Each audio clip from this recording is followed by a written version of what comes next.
Well, as you can see me behind me here, we've got the photographs on the wall in the Featherstone Rovers clubhouse of the memorable 1967 Challenge Cup win at Wembley over Barrow. Here I've got one of the players who played in every round in that Challenge Cup. Have you fond memories of that year, Arnie? Yes, definitely. It's a beautiful year, finished off with a beautiful result. What's your fondest memories of the final, Arnie? Different things. I mean, Kenny's little run when he set off down field and surprised everybody. Kenny, Kenny Greatrex? Yeah, Kenny Greatrex, yeah. Which I think he run about 50, 60 yards, which, I mean, I didn't think Kenny could run 60 yards in one go, but he proved us all wrong. I think just after then, Tommy Smell scored the try. Yeah, he did, went round to Tommy Light, and Tommy were over. And, I mean, that when Riggy took Burgess out, which I thought, I mean, Burgess at the time was one of the best wingers in the league, and if you give him a foot light, you couldn't catch him, and then Riggy managed to give him a couple of yards and caught him and tackled him. That's right, that's correct, yes. Stopped a certain try like. Can you just talk us through that try what he scored at Wembley, Arnie? Well, it was, we were just like nearly clearing our 25, I think, and then Jimmy managed to get through, and made a lovely run of about 50 yards. Eddie Tees tackled him, Graham was there acting half back, and I come on the run like, and Graham picked me out, and it would have mattered, well, stop me if you can, like, it was a try that come at right time, but I think everybody contributes to things like that, because when we got behind there were nobody panicked, because, the team spirit was there, and everybody was helping everybody else. If you missed somebody and somebody tackled him, it wasn't like, well, he should have been there, it would just get up and get on with the game, And what did you do the night before the match, Arnie? Well, we always went out and had a few drinks, which, I mean, were normal then. It's all Lottie said, well, look lads, he says, I'm not keeping an eye on you, I'm not sitting and babysitting. He says, all I'll tell you, you know what game is tomorrow, just think of that. He said, when you think of it, and I think everybody, we went out with a couple of 3 pints, and then on his way back to hotel, which we were stopping at Crystal Palace, they went and we see these curtains moved, and I think it was Bill Farrington's curtains.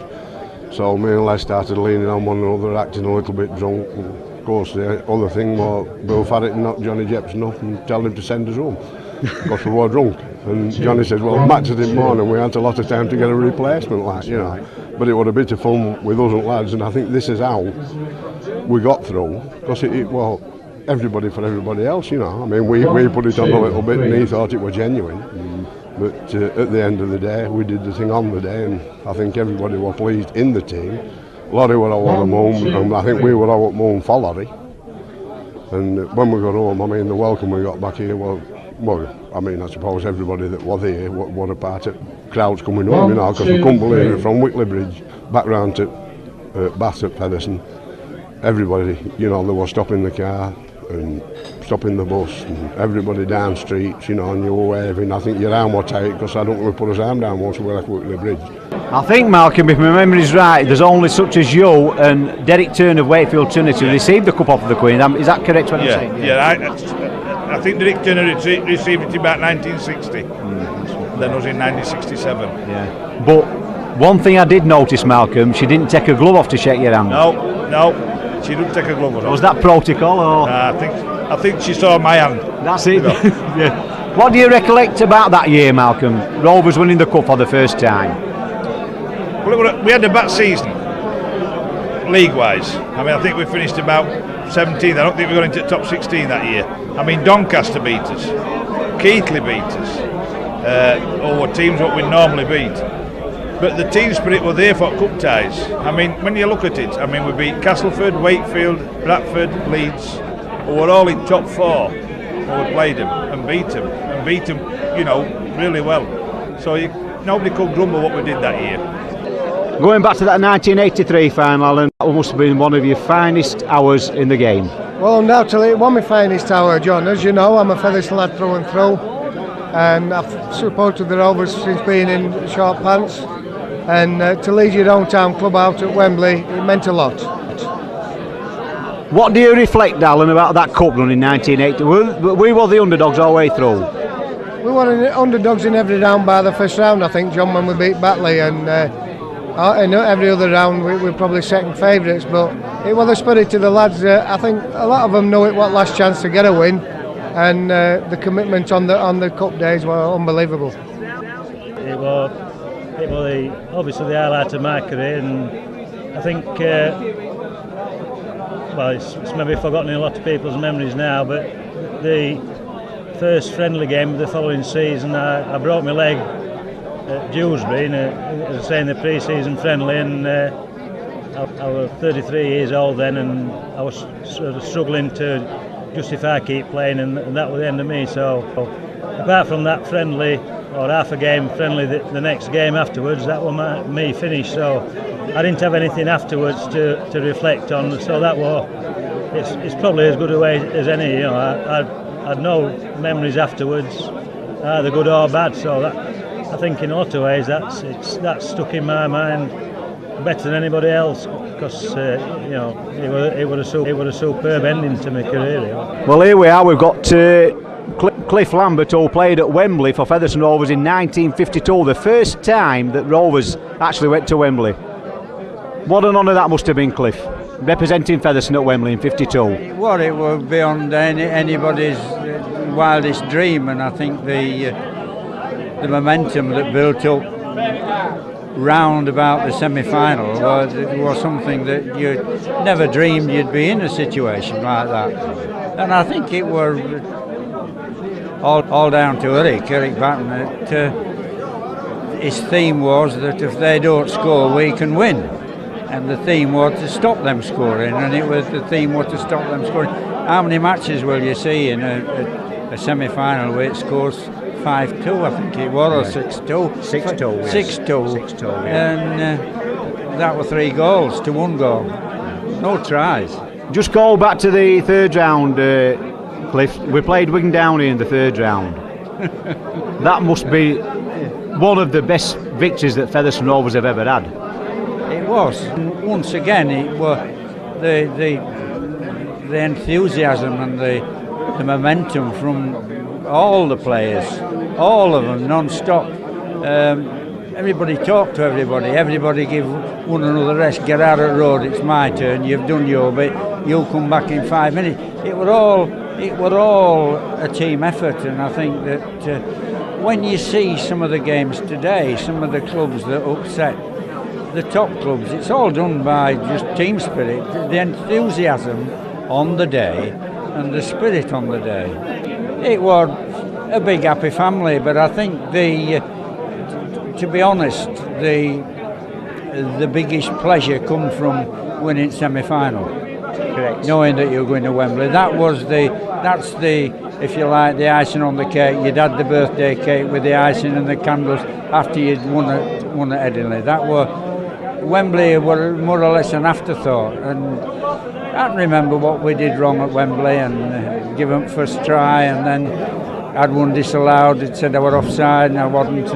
But it was a good day. It was a good team. Well, that 1973 team, Steve, which you was part of. Yeah.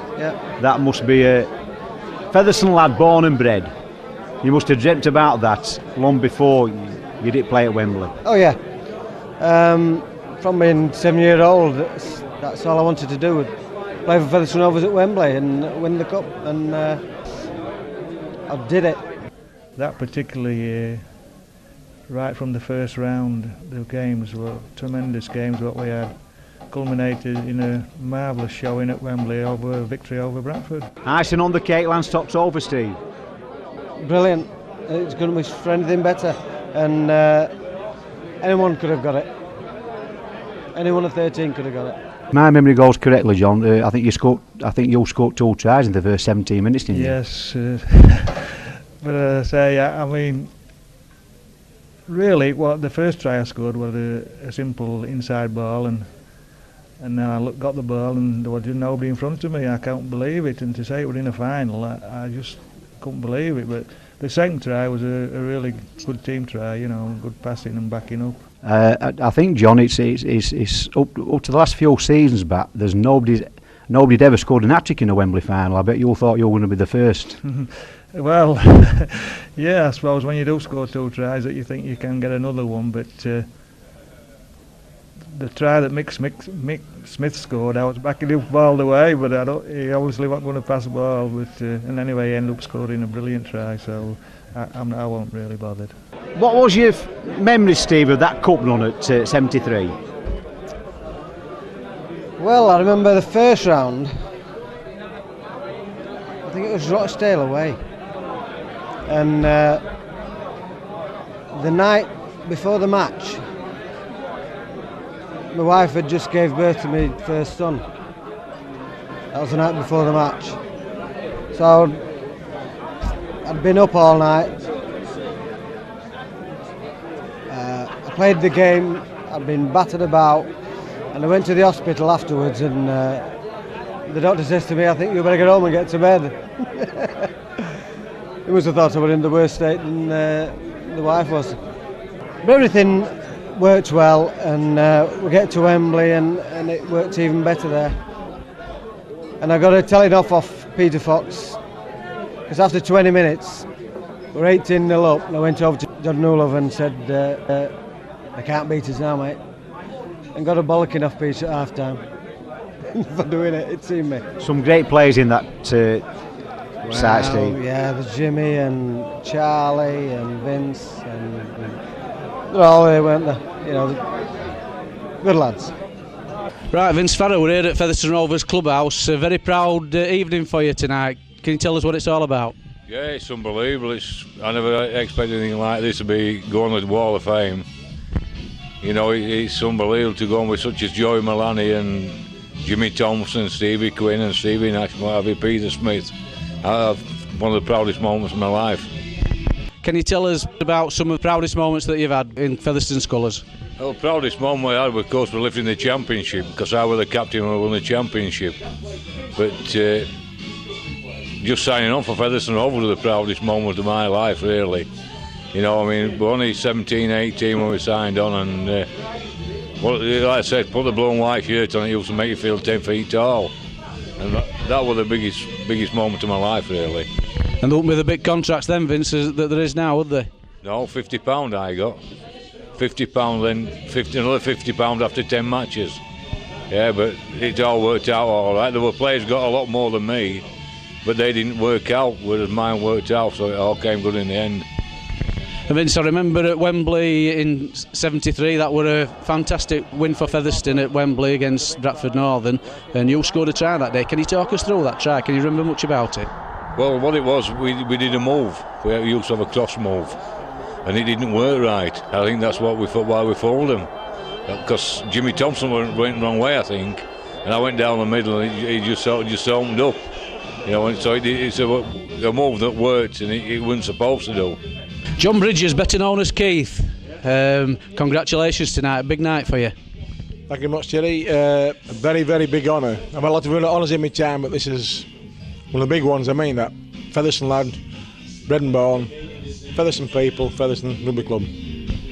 And Keith, you've had many great moments in rugby league, not only with Featherstone Rovers, you've been at Bradford Northern as it was then, and Hull FC.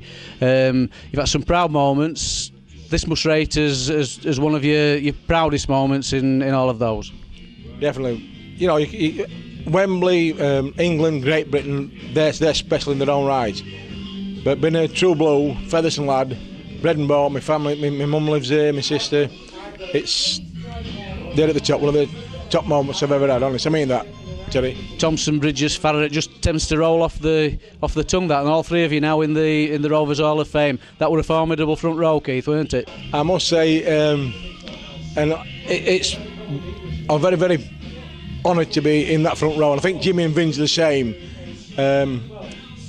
Same as Peter Fox says, the supporters said it's the best ever front row Featherstone's ever had, and I can agree with people, but I mean it's the supporters that made that decision, and I'm very proud, and it'll go down in history, I think, because I don't think now it's ever going to get a front row like that again. Keith, you played for Featherstone in 73, I believe. I'm right in saying that. You also played in 74. And a bit of a skirmish during that game. We lost the game, didn't we? Can you just briefly tell us a little bit about that? I don't think you'll remember too much about it, will you? I remember nothing about it. I've seen it on tape after, and I copped two beauties. Les Tonks on the floor, cut on his eye, went in and hit by two. At the time, I didn't know this. I learnt this years after, when I looked on the video, and I've got cuttings in my scrapbook about it. One of them things, wasn't it? You know, luck of the draw. Better than a loser than never been at all, ain't it? You know. I went in 73 with Featherstone, 74 with Featherstone, then I lost again Featherstone in 83, and I never lived that down. Every time I come to Featherstone, I still bring it. You know, what about when Featherstone beat Old Bridgie? But that's what it's about. I'm just a Featherstone lad. Always will be. That's how it is.